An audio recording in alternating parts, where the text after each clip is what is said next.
Every time the world burns, the same thing happens. The rich get richer. Recession, war, inflation, crash, it doesn't matter what the crisis looks like, the pattern stays the same. While the majority panic, a small minority quietly multiplies their wealth. And it's not because they have insider tips or magical luck. It's because they understand how the system moves. And more importantly, how people move inside it. Because crisis doesn't destroy wealth, it transfers it, from the emotional to the prepared. Chapter 1: The System of Cycles. The economy doesn't move in a straight line, it breathes. Boom, bust, recovery, repeat. Every crash feels like an ending, but for the wealthy, it's a beginning, a reset button that clears weak hands from the table. During 2008, when the world watched banks collapse, those who had liquidity quietly bought distressed assets, real estate, businesses, stocks, for cents on the dollar. And a decade later, those same people became billionaires. Crisis is the financial winter. Most people freeze. The wealthy plant seeds. They know that every downturn is just the system rebalancing, and that panic is the cheapest currency on earth if you know how to buy it. Chapter 2: The Emotion Gap. The biggest difference between the rich and everyone else isn't information, it's emotion. The poor panic, the middle class freezes, the rich calculate. The poor say, I'll lose everything. The middle class says, I'll wait until it's safe. The rich say, this is the clearance sale I've been waiting for. They're not fearless, they're emotionally trained. They understand that markets are emotional mirrors of human behavior. So when fear spikes, they stay calm. When excitement explodes, they step back. They know that emotion distorts value, and those distortions are where real wealth hides. Chapter 3: The Attention Trap. Not every crisis looks like a crash. Some look like hype. When fear disappears, euphoria takes its place, and that's when the next transfer begins. Look around right now. Everyone's talking about AI, artificial intelligence, quantum computing, robotics, automation, the next industrial revolution. And yes, some of it is real.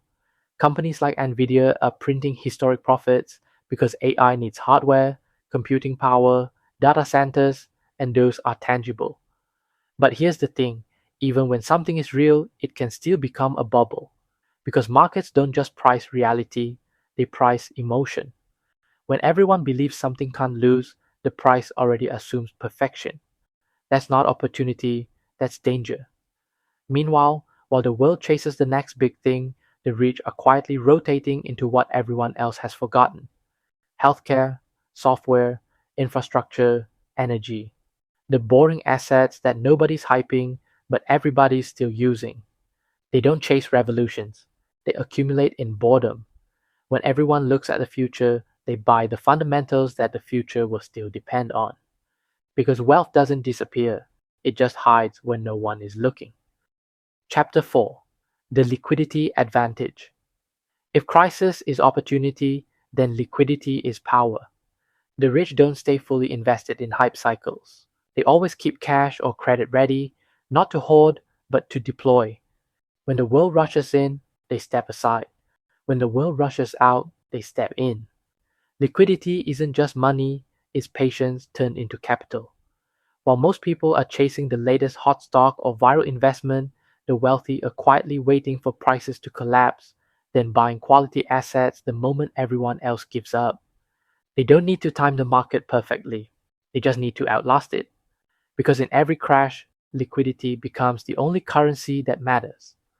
Chapter 5: The Information Asymmetry. The rich aren't necessarily smarter, they're just closer to the truth. They don't react to headlines, they read the patterns behind them. They don't care what CNBC says today, they care what capital flows will say 6 months from now. When the average person sees a crisis, the wealthy see clearance. When the average person sees a trend, the wealthy see exit liquidity. They understand that information travels fast, but understanding travels slow. By the time the public learns what's hot, the smart money has already moved on. When the story hits the mainstream, the opportunity has already expired.